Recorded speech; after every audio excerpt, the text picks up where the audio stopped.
A lot of people think progressive overload is just if you do 135 this week, you do 145 the next week. Some people might not even know that because I get that a lot. When people say, hey, what's the best way to do this? I don't know. Are you using progressive overload? People are like, well, what is that? Boom!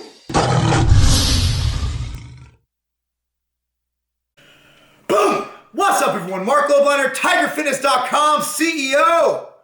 Oh, yeah! MTS Nutrition. Progressive overload. I always get these questions. Is this program the greatest? Is this program better? What was that? What was that question we got, Katie? Was that question on block periodization, blah, blah, blah? And I'm like, great. Do you have progressive overload? Oh, yeah, week 1 is 3 sets of 7. Week 2 is 4 sets of 7. Week 5 is 5. I'm like, good. What is progressive overload and what do I mean in these videos when I say progressive overload? This is the video to explain to you what I mean by progressive overload. A lot of people think progressive overload is just if you do 135 this week, you do 145 the next week. Some people might not even know that because I get that a lot.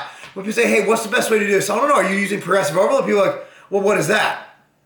Progressive overload is simply challenging your muscles and increasing in one of many variables. Those variables include frequency. Those variables include volume. Those variables include intensity, such as intensity sets, like drop sets, forced reps, things that Dorian Yates used. The main way to increase intensity is load, because what happens if you increase volume, for example, you can't do, like, let's say you go to 5 sets. Are you really going to do 10 sets of each exercise? Let's say you get to 20 sets. Are you really going to do 30 sets? Let's say, there's a time issue as well. So you want to increase those variables. You want to improve those variables. Where load comes into play is, let's say you get a weight for 6 reps. You work up by 1 to 2 reps every single week, and you're at 12 or 15 reps.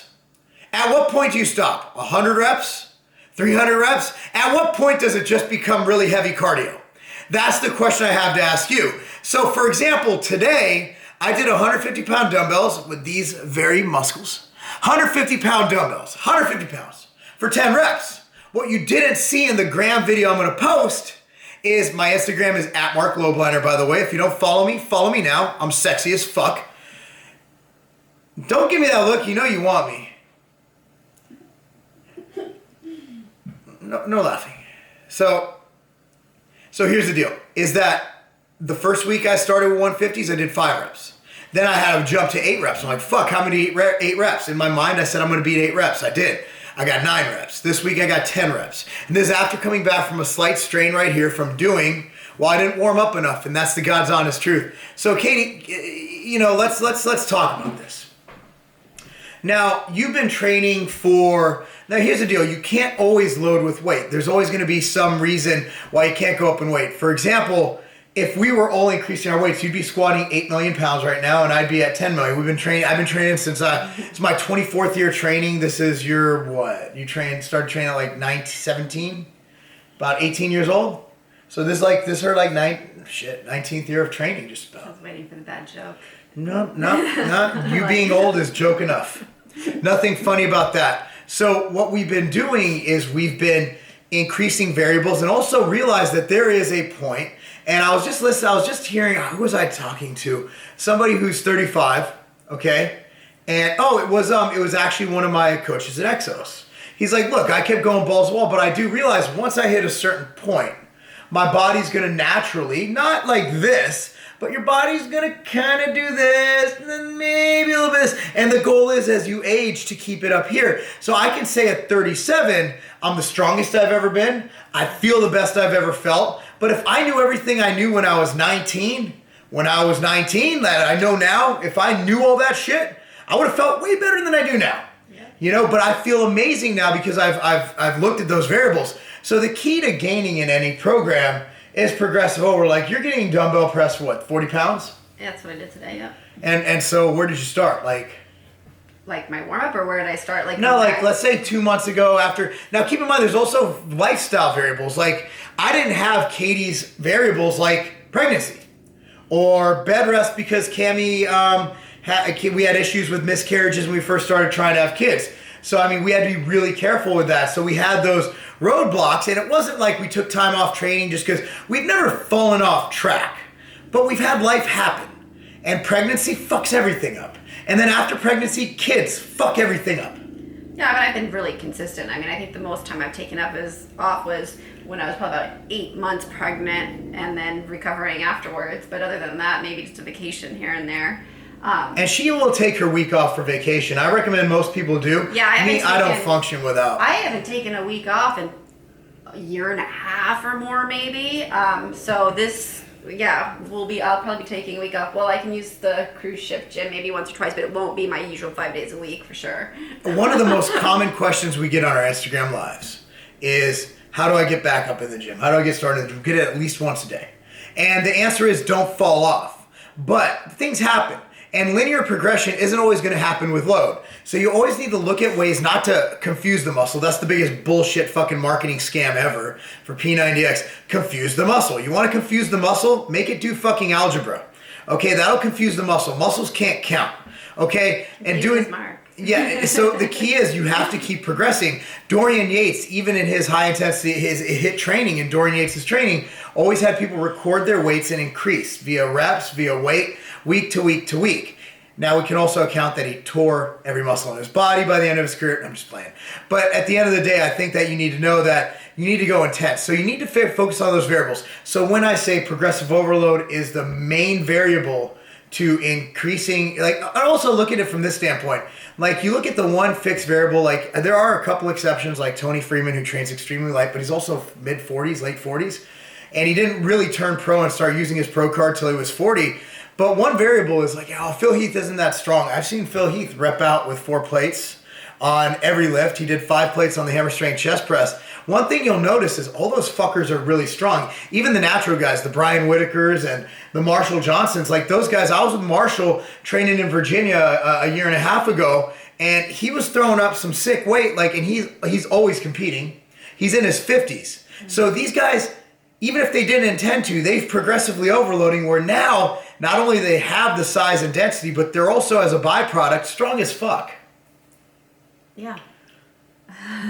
So that's progressive overload, guys. Check it out. There's an article down below on progressive overload. Appreciate you guys watching.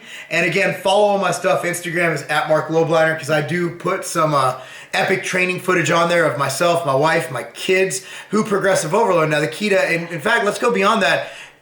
To increase speed, there's one thing we know, and this is just a bonus feature of this video. To increase speed, there's one thing we know that does that. That's the hex bar deadlift. And one ratio that they found is the amount of body weight you weigh versus the amount of weight you deadlift on the hex bar is almost directly correlated with speed. So I want someone to weigh as little as possible and to lift as much as possible in the concentric portion for that posterior load. Posterior load is load on your posterior chain. So what you want to do with that is, obviously, my daughter will get 185 for reps on hex bar deadlifts. Okay, we didn't start at 185. It was progressive overload. And it just so happens she's not only the fastest person on her age team, which she's moving up permanently next year, she's the fastest person on the 05 and the 04 team, which is 2 years older than her. One, and I will give it 100% her work ethic. And here's the main reason. Progressive overload on load-bearing movements like the hex bar deadlifts. Would you disagree with that? I mean, I'm sure there's no other kids doing that, so. Here's the deal. It's not genetics. I mean, it definitely isn't. No. It's not genetics. It's the fact that we taught her proper movements. Mm-hmm. And, the goal with training is to eliminate genetics. That's my goal as a trainer. I want to eliminate, other than height in basketball, but then you have your Spud Webbs and your guys who will dominate as a shorter player. But I want to eliminate genetics. I want to be able to take an athlete and say, okay, you're 11 years old. We're going to make you one of the top 10% of the fastest people on your soccer field now, so you could compete at a D1 level. And then that guy over there will take care of your skill training. We'll just do constant repetition, do the ordinary extraordinarily well, and we're going to create an athlete. And I think we're getting to the point in science and in data and in correlating studies on movement to correlating exactly what exercises do that and how to program it, where I think we're at a point where it's not going to be like that baller kid who plays every sport, who's just the OG, but it's going to be the specialist whose parents know what coaches to hire and who get in at an early age, and the kid loves it. Like, that's the thing. 75%, this video's so off track, 75% of 13-year-old girls drop out of soccer. One reason is they choose other sports. Another reason is overbearing asshole parents. We see them every weekend. Dating, social life. Yeah, puberty, hormones, desire for the opposite or same sex. It is year 2017. So our goal is you find something that a child is passionate about, that they love. You let them choose it. And then give an option. What I do with my kids is I'm like, look, you know, I would much rather you be a normal kid, but if you want to be an Olympic athlete, we're all in. We'll get you the best coaches we can afford. Again, this is based on obviously, if you're not rich, you're not going to afford the best coaches, but you could educate, you get a lot of good coaching for a good price. Just look for Exos. Those guys usually know. And you get load. Don't be afraid of weights. Don't be afraid of load bearing. Look at the current research. It's not going to stunt growth. It's not going to hurt anything. If done correctly, it will. And I've seen it happen personally, Katie. I've seen it happen, not to my kids, where a parent will be overreaching with their kid and they overtrain them and they use beyond the minimum effective dose. Yeah. So my whole thing is, how do we best, as people like you and I, looking to look our best, feel our best? And the key is progressive overload. So number one goal in your program is to pick a movement and overload, progressive overload, be it a squat, a deadlift, a hex bar deadlift if you're an athlete, and roll with that, okay? Move with that and progressively overload, then add unilateral functional movements that will complement your balance. People always say, oh, I have my left lat's bigger than my right. Okay, cool. Do your heavy deadlifts, do some heavy rows, and then ancillary-wise, do some unilateral movements to balance it out. So far beyond the scope, but that, in a nutshell, is progressive overload, and that's how I feel about raising children. Anyway, guys, thanks so much for watching. I'm Mark, alongside my beautiful wife, Katie. I wanted to just go into, like, first of all... There's more. Huh? There's more. This isn't...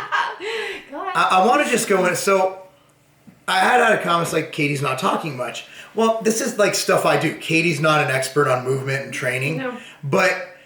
I find that when I'm, like, my best discussion is when there's someone I can talk to. I have trouble kind of explaining things like I do in conversation when I'm talking to a fucking lens. You know, and as it is, I'm looking at myself the whole time and not the camera when I'm talking to. So if I'm looking at you, I'm able to explain it to you. Yeah, because a lot of it is over my head. And I have trouble kind of getting that point across, but she's added a lot to the videos. But anyway, guys, check it out. Any questions, comment down below. Click on the article. Steve Shaw did a great article on progressive overload you need to read, and that's not a game.